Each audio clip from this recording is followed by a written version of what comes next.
महंगाई का जनाजा, चीन से 100 रुपए लीटर पेट्रोल आ गया। अल्हम्दुलिल्लाह, गरीब अवाम की मुश्किल खत्म। अनवारुल हक काकड़ छा गए। नाजरीन, दोस्त हो तो ऐसा, चीन ने सबको लाजवाब कर दिया। बिजली के बाद पाकिस्तान का दूसरा बड़ा मसला भी हल। अब उधार और महंगा तेल लेने की कोई जरूरत नहीं।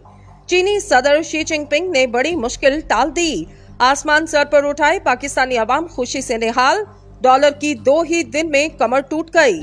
पेट्रोल की ट्रिपल सेंचुरी को बैक गियर लग गया। पाकिस्तान को तबाह होता देखने वालों के दिल टूट गए। महंगाई का जोर खत्म होने लगा। IMF को अपनी अपनी पड़ गई। कराची में होने वाली एक मीटिंग ने अपना काम कर दिखाया। एशिया में पाकिस्तान का नाम बजने लगा। जनरल आसिम मुनीर के एक अमली कदम ने बहुत बड़ी मुसीबत को हल कर दिया। क्या चीनी तेल भी पाकिस्तान को रूस की तरह ही मिलेगा? कितने अरसे में ये पाकिस्तान आएगा और इस पर कितनी लागत आएगी? क्या चीनी तेल पाकिस्तान में 100 रुपए लीटर फरोख्त किया जाएगा? आज के इस वीडियो में इस पर तफसील से बात करने के साथ साथ आपको बताएंगे कि पाकिस्तान को इससे क्या फायदा हासिल होने वाला। वीडियो की तफसील में जाने से कबल आपसे गुजारिश है, हमारे चैनल को सब्सक्राइब करें, वीडियो को व्हाट्सएप और फेसबुक पर शेयर करें। नाजरीन, बिजली के बाद चीन से एक और बड़ी खुशखबरी। गरीब अवाम की सबसे बड़ी मुसीबत आसान। IMF मुआहदे और महंगाई का जनाजा उठ गया। रूसी और सऊदी तेल भी कुछ नहीं। चीन ने जबरदस्त छक्का लगा दिया। अब 200 या 300 रुपए लीटर पेट्रोल दिलवाने की कोई जरूरत नहीं और न ही लाइन में लगने की। सिर्फ ये काम कर लें, पूरी कौम सुख में आ जाएगी। चीन की जबरदस्त पॉलिसी पाकिस्तान में आते ही गरीब अवाम की सुनी गई। अब पाकिस्तान का हर शहरी खुशी खुशी गाड़ी रख सकेगा। ऐसी खुशखबरी जिसका पूरी कौम को इंतजार था, वो आ गई। आखिर चीन से आया हुआ पेट्रोल कैसे पाकिस्तान को महंगाई से जान छुड़वा सकता और इसकी मईशत पर क्या असरात मुरतब होंगे? नाजरीन, बिला ताखीर मौजू के असल हिस्से की जानिब बढ़ते हुए आपको बताते चलें कि चीन जिसने हर मुश्किल वक्त में पाकिस्तान का साथ दिया और मईशत की मजबूती के लिए हर मुमकिन ताउन किया, एक बार फिर से पाकिस्तान की मदद को आन पहुंचा। एक जानिब तो पाक चीन दोस्ती का एक जीता जागता सबूत CPEC, लेकिन इसके साथ साथ चीन से आने वाली सस्ती बिजली और पेट्रोल ने भी तारीख रकम कर दी, क्योंकि सबका हुकूमत की जानिब से IMF का किया गया मुआहदा और कुछ नहीं लेकिन पाकिस्तानी अवाम के लिए गले का तोक बन गया, जिसने सबसे पहले गरीब के मुंह का निवाला छीना।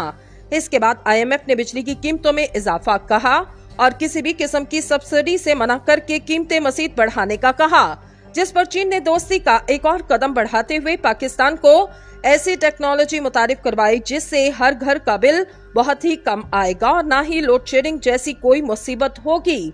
इन हालात में बिजली के साथ साथ पेट्रोल की बढ़ती हुई कीमतें भी आवाम के लिए दर्दे सर बन चुकी और जैसे ही 300 से तजावुज की तो उधर हुकूमत को भी ये लाले पड़ गए कि अब पेट्रोल को कंट्रोल करना मुश्किल ही नहीं नामुमकिन होता जा रहा, क्योंकि अब की कीमतों का तयन भी IMF ही करेगा। सियासी और माशी माहिरीन के साथ साथ अवाम का ये मानना कि अगर चीन ही से पेट्रोल इंपोर्ट किया जाए तो ये पाकिस्तान के लिए एक अच्छा मौका होगा कि कर्ज और IMF से निजात हासिल की जाए। नाजरीन, उधर काबीना के इक्तिसादी राब्ता कमेटी ने पेट्रोलियम डीलर और ऑयल मार्केटिंग कंपनियों के मार्जिन में पेट्रोल की फरोख्त पर 1.64 रुपए और डीजल की फरोख्त पर 1.87 रुपए फी लीटर इजाफा किया और मुसल्लह अफवाज की सप्लीमेंट्री ग्रांट में 40 अरब रुपए के इजाफे की मंजूरी दी। कमेटी ने फिलवक्त पाकिस्तान इंटरनेशनल एयरलाइन को बेल आउट पैकेज की मंजूरी नहीं दी और न ही इसने PIA के लिए पायदारी स्ट्रैटेजिंग के मंसूबे के बगैर सिविल एविएशन अथॉरिटी और फेडरल बोर्ड ऑफ रेवेन्यू को कबल अदायगी टैक्स और सर्विस चार्जेस मुअत्तल करने की इजाजत दी। निगरान वजीर खजाना डॉक्टर शमशाद अख्तर की जेर सदारत होने वाले इजलास में ECC ने तशवीश का इजहार किया कि PIA के कुल कर्जे और वाजबात गुज़िश्ता साल दिसंबर में 743 अरब रुपए इसके असासों की मालियत से 5 गुना ज्यादा से तजावुज कर चुके और कारोबारी मामलात इस तरह जारी रहे तो इसके कर्जों और वाजबात को 20 खरब रुपए तक बढ़ाएगा और 2030 तक सालाना नुकसान 260 अरब रुपए तक पहुंच जाएगा। PIA की मौजूदा वाजबात में से तकरीबन 383 अरब रुपए हुकूमत के अंडर राइटिंग है, जिसे 92% मुल्क होने के नाते बाकी जिम्मेदारियां भी उठाना होंगी। एक सरकारी बयान में कहा गया कि वजारत हवाबाजी ने PIA की माली मावनत और इसकी तंजीम नौ के हवाले से समरी जमा करवाई। सेक्रेटरी एविएशन ने वजीर खजाना को PIA की माली बोझ, वाजिबात और इसकी रीस्ट्रक्चरिंग की जरूरत के बारे में तफसीली ब्रीफिंग दी। ईसीसी ने टाइमलाइन और अखराजात पर तबादला ख्याल और जायजा लेने के बाद पीआईए की रिस्ट्रक्चरिंग के मंसूबे का जायजा लेने के लिए अलहदा कमेटी बनाने का फैसला लिया। नाज़रीन, इक्तिसादी राब्ता कमेटी ने पीआईए की जानिब से एफबीआर को माहाना 1 अरब 30 करोड़ रुपए फेडरल एक्साइज ड्यूटी की अदायगी और सीएए को 70 करोड़ रुपए माहाना चार्जेस के तौर पर मौखर करने की दरख्वास्त को भी मुस्तरद किया। ये भी फैसला किया गया कि फाइनेंस डिवीजन और स्टेट बैंक ऑफ पाकिस्तान एक ठोस तंजीम नौ के मंसूबे को हतमी शक्ल देने के बाद पीआईए के मालियाती चैलेंजेस से निपटने के लिए इसकी मदद करें। वजारत तवानाई के पेट्रोलियम डिवीजन की समरी पर ईसीसी ने 15 सितंबर से पेट्रोल और हाई स्पीड डीजल पर पेट्रोलियम डीलर के मार्जिन में 1.64 रुपए फी लीटर इजाफे की मंजूरी दी, जो सार्फिन से 0.41 रुपए फी लीटर की 4-15 रोजा एक साथ में वसूल किए जाएंगे। कमेटी ने पेट्रोल और डीजल पर ऑयल मार्केटिंग कंपनियों के मार्जिन में 1.87 रुपए फी लीटर इजाफे की मंजूरी दी, जो कि 15 सितंबर से 0.47 रुपए फी लीटर की 4-15 रोजा एक साथ में लागू की जाएगी।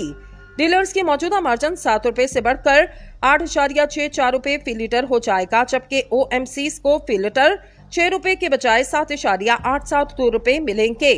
मजमूई तौर पर अब सार्फिन को दोनों मसनूआत पर 3.51 रुपए फी लीटर का इजाफी बोझ बर्दाश्त करना पड़ेगा। कबल अज़ीम पीडीएम की मखलूत हुकूमत ने डीलर्स को 1 सितंबर से शुरू होने वाले 4 मराहिल में अपने मार्जिन को 1.64 रुपए फी लीटर बढ़ाने का वादा किया, लेकिन हुकूमत की तब्दीली के बाद इस पर अमल नहीं हो सका। ओएमसीज ने भी ज्यादा मार्जिन की डिमांड की।